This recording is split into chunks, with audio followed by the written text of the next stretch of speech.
After reviewing the facts, I've just about confirmed it. Each of these so-called incidents, I think they all stemmed from a mastermind. Oh? I'm curious as to why you think so. Kyoto, Natsume, Alice, all three were changing people's hearts to do bad things. But deep down, none of them were truly evil.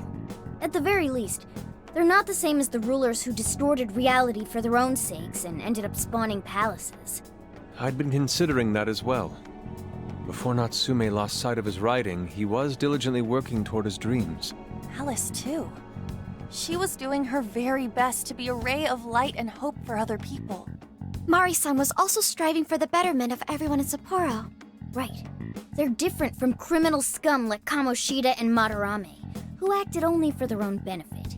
Okay, but how does a handful of not-so-evil monarchs prove there's a mastermind behind all this? The fact that jails are fundamentally different from palaces provides us a big clue. For starters, jails don't have any treasures for the taking.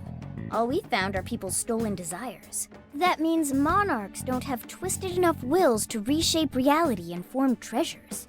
Which would mean that jails aren't created by the monarchs themselves. Someone else must be doing the creating. Our final clue is the locks on all those bird cages. In order to get to the monarch, we've always had to unlock a door that denies us passage. I had thought this was just a security measure designed to protect the monarch and the desires held within. But if that were the case, why would traumatic memories the monarch would rather erase be the key to unlocking it? Given that these are cognitive worlds, maybe it means monarchs think their trauma will protect them.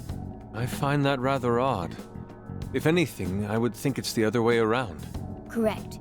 What if it is the other way around? Why might a door like that exist?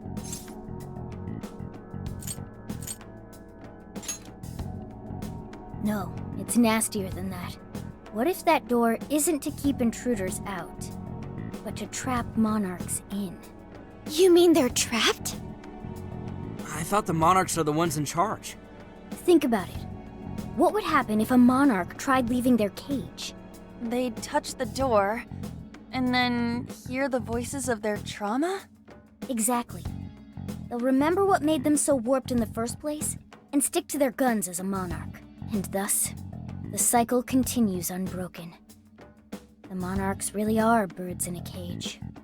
From that perspective, the shadows protecting the keys inside the trauma cell hold a far more sinister purpose.